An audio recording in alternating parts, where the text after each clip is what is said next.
Assalamualaikum warahmatullahi wabarakatuh. Halo, apa kabar pemirsa? Berjumpa di Sepekan Mitra Pos edisi hari ini, Sabtu 26 Desember 2020. Kami akan menyajikan berita seputar Kari, Sidenan, Pati, dan Semarang dalam sepekan ini bersama saya Siti Soleka. Inilah Sepekan Mitra Pos selengkapnya.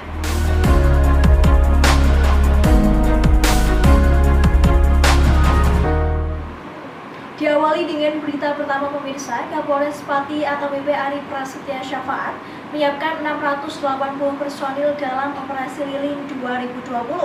Selain dari kepolisian, pihaknya juga akan melibatkan beberapa instansi, diantaranya TNI, Satpol PP, Dinkes, Dishub, dan Banser. Kapolres Pati AKBP Ari Prasetya Syafaat menyiapkan 680 personil dalam operasi lilin 2020. Selain dari kepolisian, pihaknya juga akan melibatkan beberapa instansi, diantaranya TNI, Satpol PP, Dinas Kesehatan Kabupaten Pati, Dinas Perhubungan Kabupaten Pati, dan Banser. Ia juga menyiapkan 4 tim yang terdiri dari 3 pilar untuk menyukseskan operasi lilin yang berlangsung dari 21 Desember 2020 hingga 4 Januari 2021. Dalam operasi lilin 2020, pihaknya fokus memutus mata rantai penyebaran virus corona.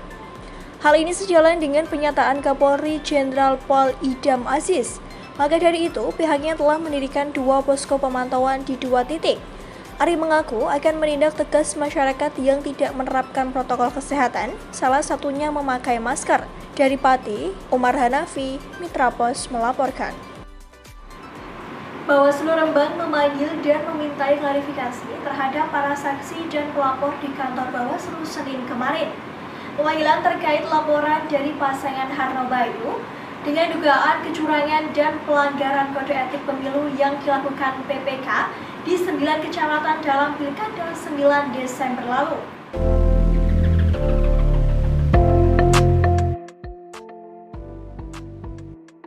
Bawaslu Rembang memanggil dan memintai klarifikasi terhadap para saksi dan pelapor di kantor Bawaslu pada hari ini. Pemanggilan tersebut terkait laporan dari pasangan nomor urut 1 Harno Bayu terkait dugaan kecurangan hingga pelanggaran kode etik pemilu yang dilakukan PPK di 9 kecamatan dalam Pilkada 9 Desember lalu. Totok Suparyanto, Ketua Bawaslu Rembang, mengatakan pelaporan yang diserahkan berkenaan dengan masalah administrasi, seperti ditemukan surat suara yang kurang atau melanggar undang-undang, pergeseran surat suara ke TPS 1 ke TPS lain tanpa disertai berita acara, serta ditemukan kotak suara tak bersegel. Lebih lanjut, Totok mengungkapkan syarat formil yang belum terpenuhi berupa tak tercantumnya nama pelapor, kosongnya waktu kejadian, hingga uraian permasalahan yang tidak memenuhi ketentuan. Selain melakukan klarifikasi terhadap 2 pelapor dan saksi, Bawaslu juga akan mengadakan klarifikasi terhadap PPK di 9 kecamatan di Rembang. Nantinya, proses ini akan dilangsungkan di masing-masing kecamatan. Selanjutnya, laporan yang ada nanti akan diserahkan oleh KPU Rembang untuk ditindaklanjuti. Dari Rembang, Najmah Al-Hinduan, Mitra Pos melaporkan. Polres Pati berhasil meringkus spesialis pencurian motor di masjid yang berinisial MR, warga desa Kalikalong, Kecamatan Tayu. Kapolres Pati AKBP Ari Prasetya Syafaat mengatakan MR berkali-kali melakukan pencurian. Polres Pati berhasil meringkus spesialis pencurian motor di masjid yang berinisial MR, warga desa Kalikalong, Kecamatan Tayu.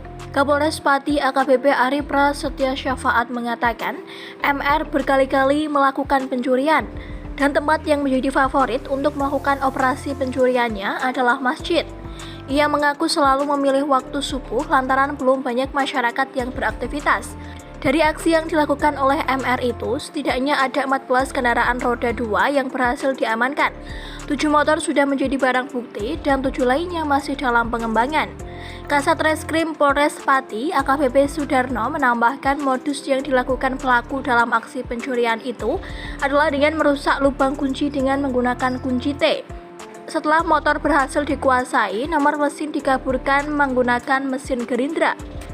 Dari Pati, Umar Hanafi, Mitra Pos melaporkan. Informasi selanjutnya pemirsa, surat permohonan warga yang tergabung dalam kelompok XPKL Simpang 5 Pati tentang audiensi susulan kepada DPRD Kabupaten Pati belum mendapat respon. Padahal surat ini sudah dilayangkan sejak tanggal 2 Agustus 2020 lalu. Surat permohonan warga yang tergabung dalam kelompok XPKL Simpang 5 Pati tentang audiensi susulan kepada DPRD Kabupaten Pati belum mendapat respon. Padahal surat ini sudah dilayangkan sejak tanggal 2 Agustus 2020 lalu.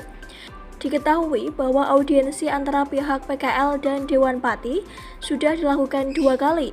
Mereka meminta agar ada revisi Perda PKL dimasukkan dalam program legalisasi daerah dan meminta agar para PKL diperbolehkan untuk berjualan di alun-alun kembali.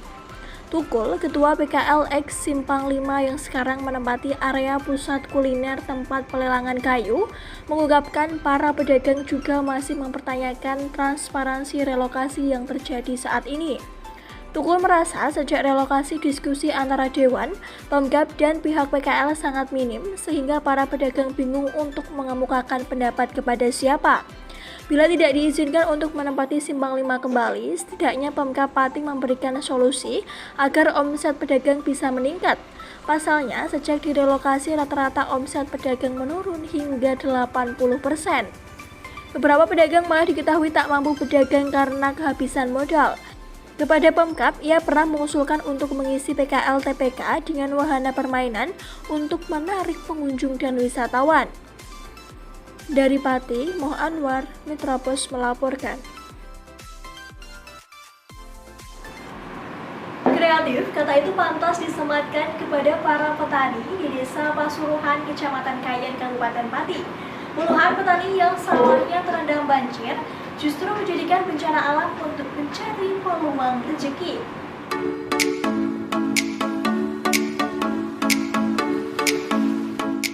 Kata itu pantas disematkan kepada para petani di Desa Pasuruhan, Kecamatan Kayen, Kabupaten Pati.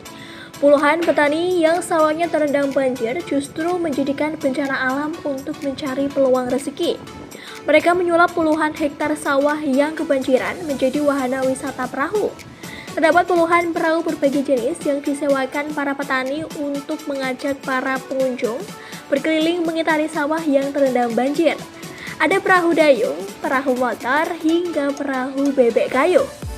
Salah satu petani setempat yang menyediakan jasa wisata perahu, Ali Ahmadi, mengatakan, sudah sekiranya 10 hari sawah di desanya terendam banjir.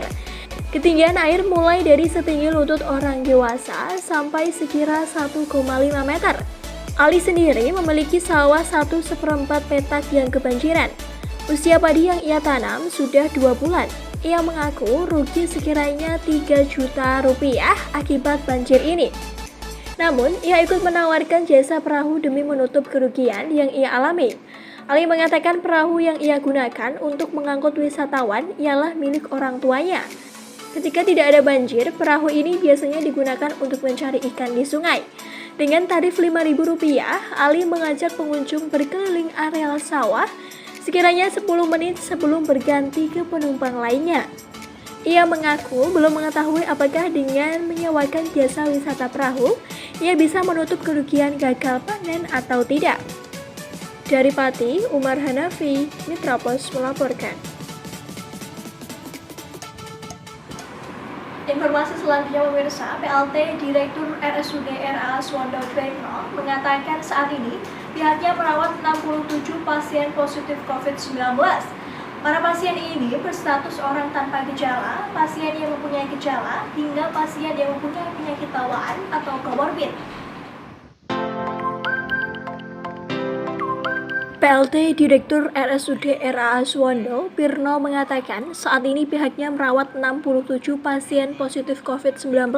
Para pasien ini berstatus orang tanpa gejala, pasien yang mempunyai gejala, hingga pasien yang mempunyai penyakit bawaan atau komorbid. Mereka tidak hanya berasal dari Kabupaten Pati, tetapi juga berasal dari kabupaten atau daerah lain di sekitar Kabupaten Pati. Banyaknya pasien positif COVID-19 di RSUD RA Suwondo ini membuat Pirno mendirikan tenda di depan IGD pada Rabu kemarin. Tenda ini diperuntukkan bagi pasien non-COVID-19. Terlebih di masa libur Natal dan Tahun Baru ini, diprediksi angka kecelakaan meningkat. Setelah libur Natal dan Tahun Baru, ia berencana memanfaatkan tenda ini untuk mengantisipasi pasien positif COVID-19. Dari Pati, Umar Hanafi, Mitra Pos melaporkan. Informasi tadi pemirsa sekaligus menjadi sajian akhir dari Sepekan Mitra Pos untuk edisi hari ini.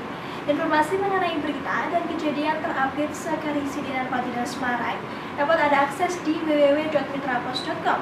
Dan kini saatnya saya, Siti Solekah, beserta seluruh kerabat kerja yang bertugas pamit undur diri. Terima kasih atas perhatian dan kebersamaan Anda. Wassalamualaikum warahmatullahi wabarakatuh. Tetap patuhi protokol kesehatan dan sampai jumpa.